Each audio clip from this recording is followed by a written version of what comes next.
wow. And I'll be honest, sis, now, I was talking to a choir leader the other day, and I said to him, I remember this phrase when somebody's singing out a tune in church. You hear a mother in the church go, bless them, Lord, bless them. You know what I mean?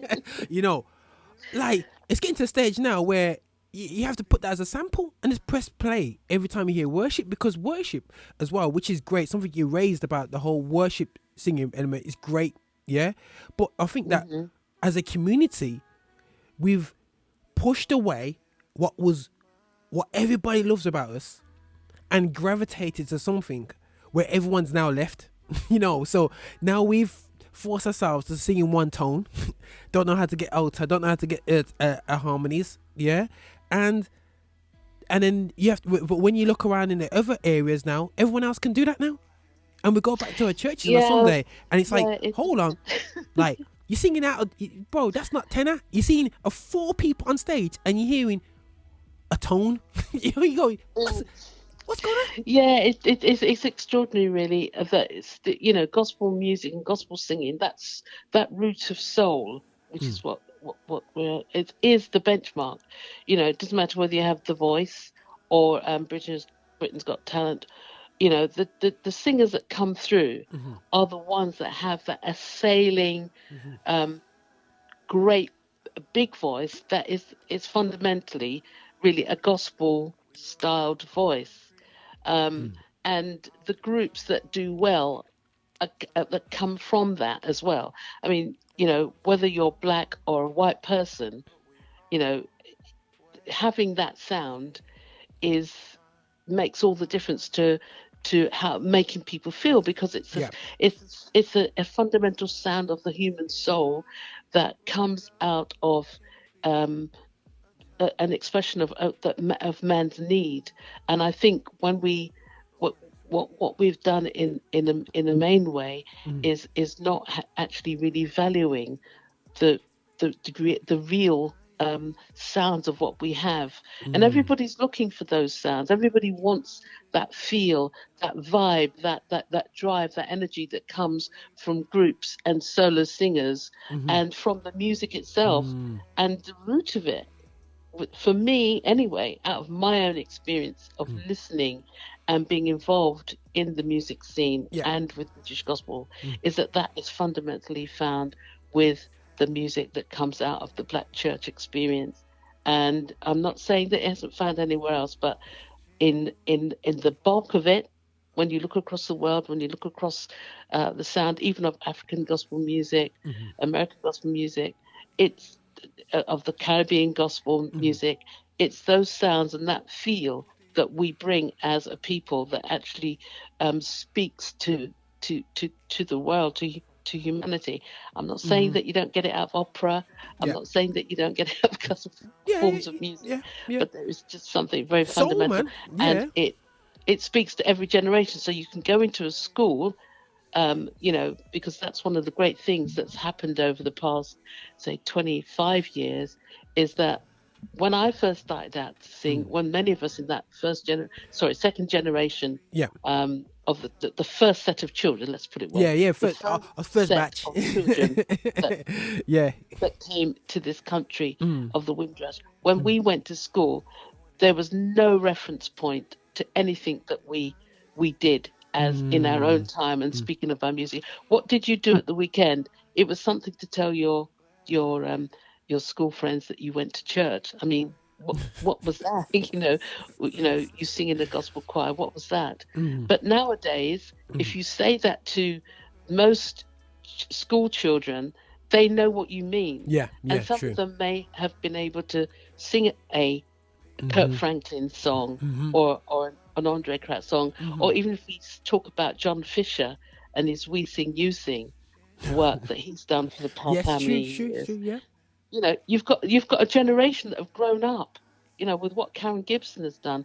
Generations of young people who've grown up with the music. So I think that's what makes what we do in gospel music exciting now, is because there is a proper generation of non-church people who are familiar with the sounds of gospel music. And even if we might have controversy about, oh, well, these people, they're not saved, but they're singing. I'll tell you what, one thing I do have a big beef with, and I've got this video that I'm going to share amongst people. And there was somebody on TV quite recently.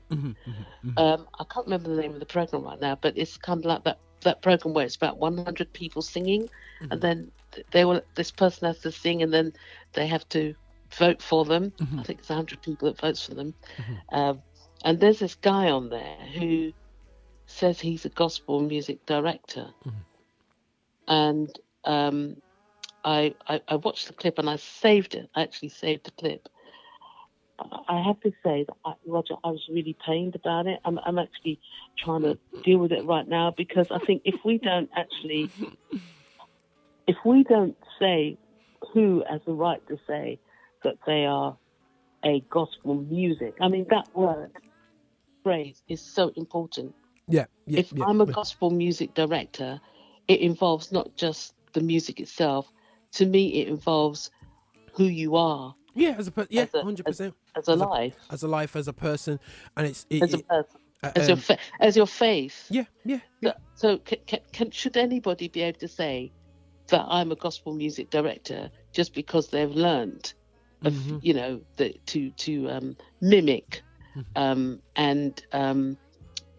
teach a few of the sounds of gospel, or should it be that it should be somebody authentic who can say, I am a gospel music director?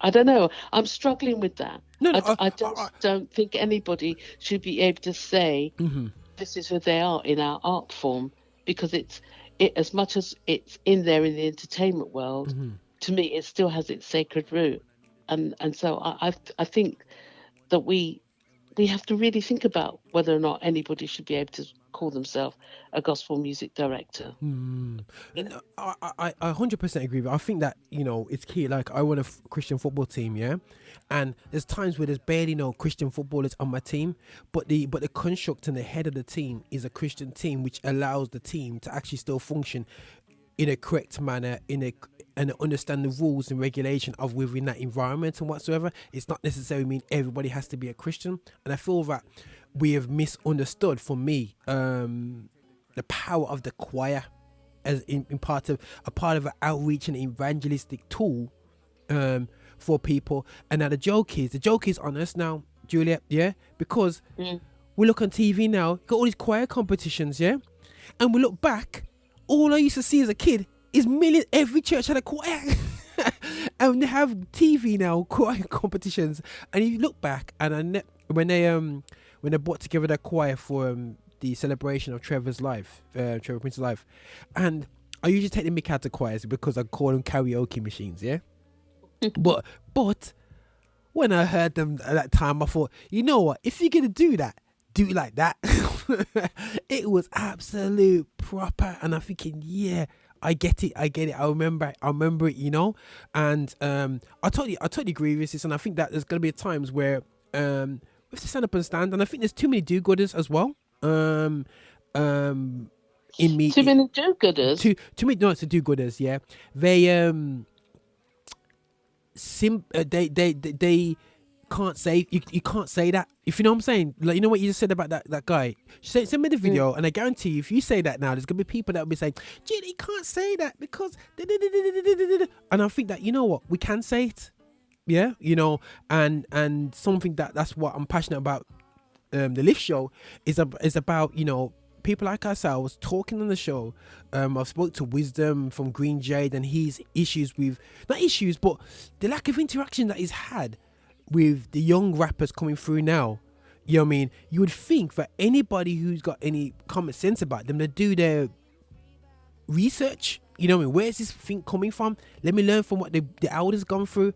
But there's absolute arrogance and ignorance towards looking back less than 20 years, let alone looking back at 30, 40, 50 years.